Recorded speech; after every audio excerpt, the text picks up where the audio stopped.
बड़ी खबर है, हॉर्मुज़ स्ट्रेट को लेकर अमेरिकी विदेश सचिव मार्को रूबियो ने ईरान को बड़ी चेतावनी दी है और ये चेतावनी जारी करते हुए कहा कि अमेरिका इस अहम समुद्री रास्ते को बंधक नहीं बनने देगा। हॉर्मुज़ को लेकर जल्द ही अमेरिका ईरान के खिलाफ एक बड़ा कदम उठा सकता है, क्योंकि रूबियो ने अमेरिकी मीडिया से बात करते हुए कहा कि हॉर्मुज़ एक इंटरनेशनल रूट है। किसी एक देश को ये तय करने का अधिकार नहीं हो सकता कि कौन वहां से गुजरेगा और कितना भुगतान करेगा। ईरान कहता है कि रास्ता खुला है, लेकिन अगर जहाजों को उसकी अनुमति लेनी पड़े, पैसा देना पड़े या धमकी झेलनी पड़े तो इसे रास्ता खुला नहीं माना जा सकता। रूबियो ने आगे कहा कि ईरान मौजूदा संकट से बाहर निकलना चाहता है, इसीलिए अमेरिका से डील को लेकर गंभीर है, लेकिन हमारी शर्त है कि ईरान एटम बम बनाना छोड़े।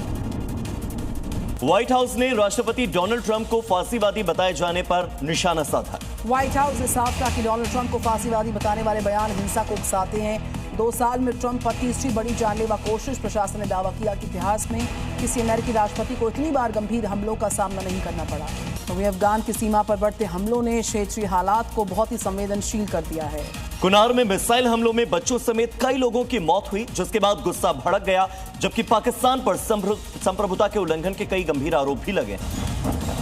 बलोचिस्तान में रहने वाले नागरिकों ने पाकिस्तान पर अफगानिस्तान की संप्रभुता के उल्लंघन का आरोप लगाते हुए कड़ी निंदा की है। बयान के मुताबिक पाकिस्तान के कुनार में नागरिक इलाकों पर मिसाइल और हवाई हमले किए, जिसमें 4 बच्चों की मौत हो गई, जबकि 47 लोग घायल हुए हैं, जिनमें ज्यादातर बच्चे, महिलाएं और बुजुर्ग लोग शामिल हैं। साथ ही शोरबाग, स्पिन बोल्डक और लुकमानाबाद जैसे सीमावर्ती इलाकों में भी हमलों की खबर है।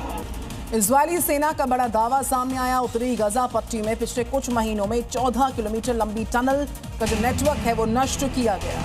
बताया गया कि टनल के अंदर रहने के कमरे बनाए गए थे, हथियार थे, हथियारों को भी नष्ट कर दिया गया है, कमरों को नष्ट कर दिया गया है। टनल में जो ठिकाने बनाए गए थे छिपने के लिए, उन तमाम ठिकानों को ध्वस्त कर दिया गया।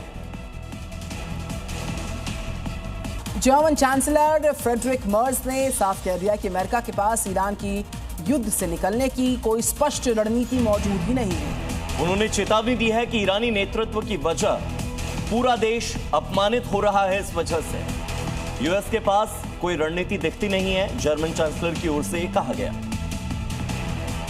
सेंट पीटर्सबर्ग में ईरान के विदेश मंत्री अब्बास अराक्ची ने रूस के राष्ट्रपति व्लादिमीर पुतिन से मुलाकात की है।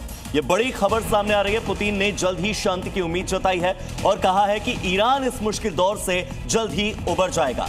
रूस ईरान का सहयोगी होते हुए भी यूक्रेन युद्ध के चलते मध्य पूर्व संघर्ष से दूरी बनाए हुए है, इस बात को भी उन्होंने क्लैरिफाई किया। सेंट पीटर्सबर्ग में ईरान के विदेश मंत्री अब्बास अराक्ची ने रूस के राष्ट्रपति व्लादिमीर पुतिन से मुलाकात की। यह बैठक अमेरिका इजराइल के साथ जारी संघर्ष को खत्म करने की कोशिशों के बीच हुई। पुतिन ने कहा कि रूस शांति स्थापना के लिए हर मुमकिन कदम उठाने को तैयार है। रिपोर्ट के मुताबिक हमलों में ईरान में 3000 से ज्यादा लोगों की मौत हो चुकी है। बैठक में सरगेई लावरोव समेत कई शीर्ष अधिकारी मौजूद रहे। रूस ईरान ने अपने रणनीतिक संबंध जारी रखने पर भी सहमति जताई।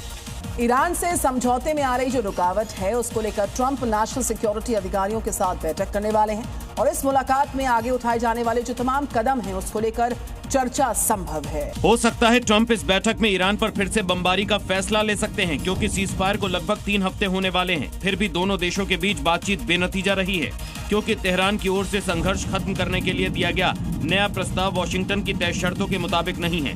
इसीलिए ट्रंप अपने प्रमुख सुरक्षा सलाहकारों के साथ ईरान पर रणनीति बनाएंगे कि अब आगे क्या करना है।